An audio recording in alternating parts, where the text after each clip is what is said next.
Allô, on cuisine les aromates en poudre, les plantes sauvages, champignons sauvages, épices, etc. qu'on a fait sécher en saison. Des fois, on fait des infusions, comme des sirops, sauces, tisanes. Puis des fois, on les met en poudre. Puis on les met dans nos recettes avec la farine ou des ingrédients secs. Ici, on a fait une pâte sablée, 3, 2, 1, 3 farines, 2 beurre, un sucre avec un œuf. Et aux fleurs de mélilo ou aux poudres de champignons, on aurait pu mettre toutes sortes d'autres aromates. La quantité, ça dépend. C'est autour de 0,1% si c'est comme quelque chose de puissant ou potentiellement dangereux, comme avec des coumarines, comme qu'il faut faire attention, comme les fleurs de mélilo. Ça, on a mis 0,05%, fait qu'en bas de 0,1%, mais c'est quand même, ça revient à comme une demi-cuillère à thé. Puis toutes les épices, ça tourne autour de là. Si on mettait du poivron en poudre ou d'autres fleurs, moins puissants ou qui n'ont pas de contre-indication, comme des fleurs de sureau, on pourrait mettre autour de 1-2%, comme on ferait pour les champignons en poudre. Alors, c'est ça. Une fois que c'est fait, ça pourrait être aussi en extrait. Avec le sucre puis le beurre, on met un extrait au lieu d'une poudre. Moi, je trouve ça plus naturel puis plus facile à utiliser en poudre. Une fois que la pâte est façonnée, on la laisse reposer. Après, au frigo ou assez froid pour qu'on puisse le manipuler. Et rendu là, qu'est-ce qui est le plus simple, c'est de faire comme un boudin dans le parchemin ou la pellicule comme ça. On met ça au frigo ou au congèle, mais au frigo. Puis après, on fait des tranches. On coupe nos biscuits comme ça. On enlève le plastique. Si on veut. On coupe des rondelles. On cuit ça sur du parchemin à 325 pendant 25 à 30 minutes. Autre option, comme si on voulait faire des thumbprints. Ou si on fait pas ça, on peut juste le mettre au frigo comme en bloc, puis le rouler comme la pâte à tarte, puis découper. Mais avec le beurre, c'est plus difficile à travailler. Ça, c'est plus simple. Ou encore, on prend, au lieu de le façonner en boudin, on laisse la pâte comme telle. Après le repos, on peut aussi juste prendre des morceaux de pâte puis faire des boules.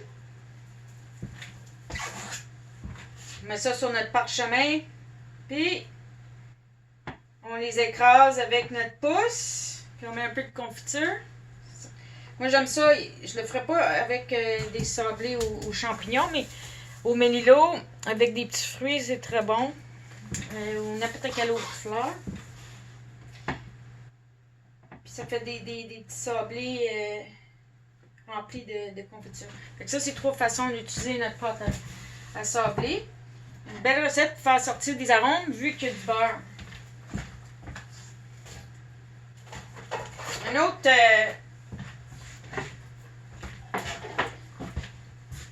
on peut faire avec les poudres aussi des crêpes. On peut l'introduire à n'importe quelle pâte à biscuits, tarte, pain. Une autre recette facile qui fait sortir des arômes assez bien, c'est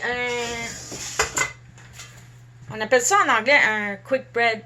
C'est comme un pain rapide, mais c'est comme entre un pain et un gâteau. On pense comme à un pain aux bananes. C'est pas aussi riche qu'un gâteau. Mais moi, je vous donne un bon petit modèle, un template, qu'on peut jouer avec. Ça peut être salé, sucré, on peut le faire santé ou complètement cochon en allant plus vers un gâteau qu'un pain. Fait que c'est juste de la farine avec un petit peu de poudre à pâte ou de petite vache s'il y a de l'acidité dans la recette qui va faire, s'il n'y a pas de levure, c'est comme un pain traditionnel, c'est la poudre à pâte, c'est pour ça que ça s'appelle quick bread. Puis dans le fond, on a des ingrédients secs, on a du liquide, on mélange ça ensemble, on met ça dans un moule, au four, pendant une demi-heure ou 45 minutes, puis c'est ça notre quick bread. Fait qu'on commence, on a le choix, comme je disais, c'est à peu près le modèle, une tasse et demie de farine ou 200 grammes. Ça peut être des farines mélangées, un peu de tout usage, blé entier, avoine, avec des farines de quenouille, farine de noix.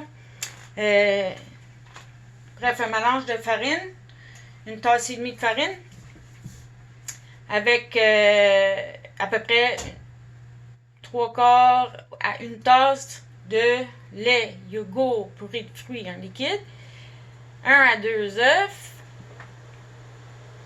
un peu de gras, ça peut être beurre ou une huile, beurre de coco, beurre normal, ou de l'huile végétale, comme vous voulez. Ça varie entre 1/4 de tasse, une demi-tasse. Même si si on utilise du beurre puis on fait plus comme un gâteau, ça pourrait être comme une tasse de beurre, comme un 4/4. C'est ça le modèle. On peut jouer ou on peut le faire salé. Puis mettre. Ça prend quand même un petit peu de sucre. Mais en version salée, on mettrait juste comme 1/4 de tasse de sucre ou quelque chose comme ça. Puis pour le gras, on peut mettre une demi-tasse d'huile.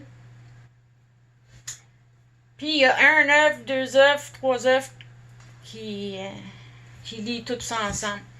Fait version salée ou version gâteau, plus comme un 4/4. Puis si on va entre les deux, c'est un peu style pain aux bananes. Fait que c'est ça qu'on va faire ici. Mais vous pouvez vraiment jouer avec le template, là. Fait que si le gras qu'on choisit, c'est du beurre, ben ça va juste être plus léger. On commence comme un gâteau avec du beurre. Puis moi j'ai trouvé pour mon sucre, j'ai 3/4 de tasse de sucre ici. Ça pourrait être une demi-tasse ou c'est même une tasse. Ça pourrait être du sucre blanc ou un peu de miel avec moins de sucre. Si on voulait mettre une huile végétale, on pourrait juste mélanger les liquides avec séparément des farines, puis mélanger ça ensemble. Là, avec du beurre, je le mets avec le sucre. Là, avec ça, un œuf ou deux, mais là, vu que je fais plus, mon liquide, c'est plus purée de fruits, yogourt.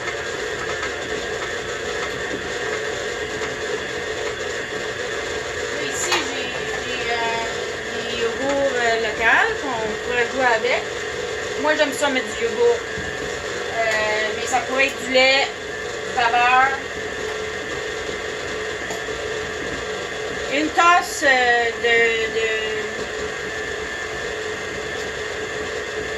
liquide ou fait que ici mon beurre il est crémé avec mon sucre. Là je vais rajouter l'œuf. Je vais mettre mon celui au Camerise.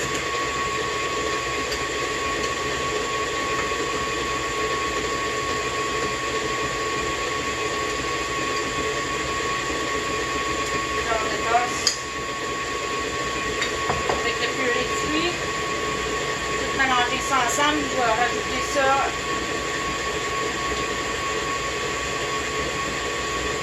C'est un peu comme on ferait le pain aux bananes, dans le sens beurre, sucre, après tu mets un œuf, puis après ton yogourt.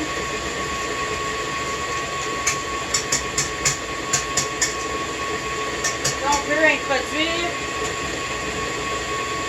Là, j'ai décidé de faire ça avec des petits fruits.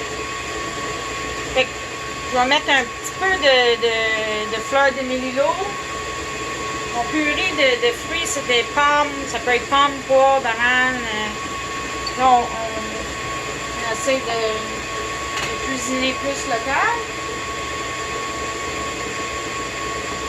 Fait que ici, quand on utilise le mélilo ou les épices, comme je disais, c'est comme, premièrement, il faut faire attention au dosage, mais aussi il faut que ça soit bon. On se tient en bas de 0,1%. C'est à peu près comme une demi-cuillère à thé. C'est très aromatique. De toute façon, en général, la nature est bien faite comme ça, mais il faut être conscient. Et ça, on aurait pu mettre notre aromate ici aussi. Vu que c'est bon. Puis une fois que le liquide, mélanger tout ça.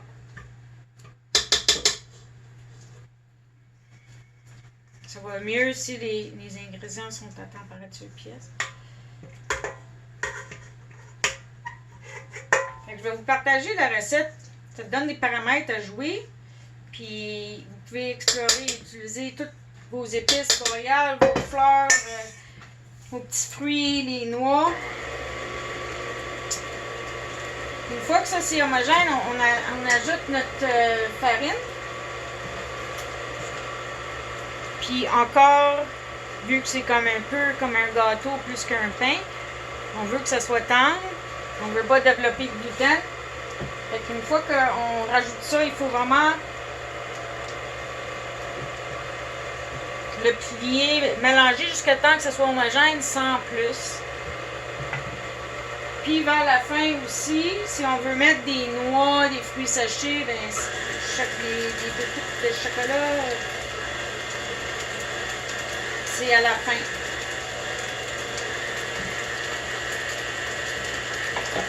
Vous voyez, ça doit être... ça se mélange plus ou moins bien parce que les ingrédients...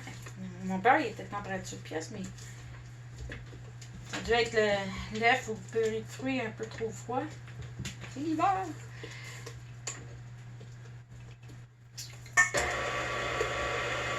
Une fois que c'est bien mélangé, je rajoute ma farine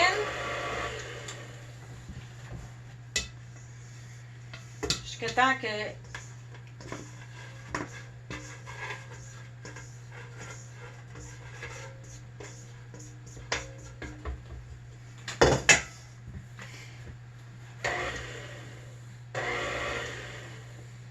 ça dépend de qu'est-ce que vous mettez, mais c'est comme quand je fais quelque chose qui ressemble avec de l'avoine, comme un pain aux bananes, je mettrais un peu de farine de blé ou quelque chose comme ça. Ici, ça va être plus avec pommes, camerise, puis noyer noir. Il y a un peu de noix ici à mettre dedans. Fleur de mélilo.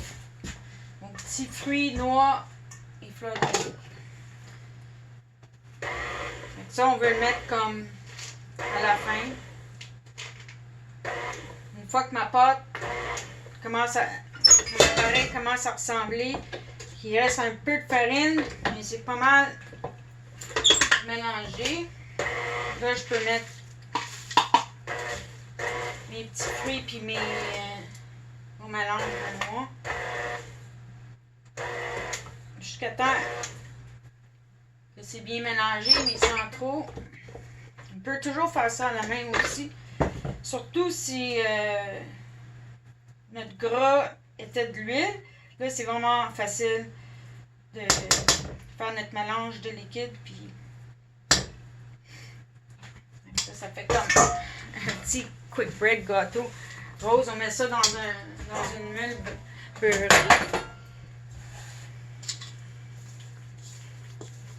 Et on cuit ça à 350 pour... Oh, on pourrait faire des muffins avec ça aussi. Là, ça prendrait moins de temps à cuire, mais sinon, ça prend au moins une demi-heure.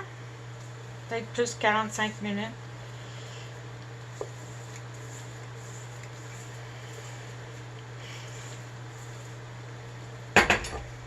C'est ça, on ne veut pas trop le travailler.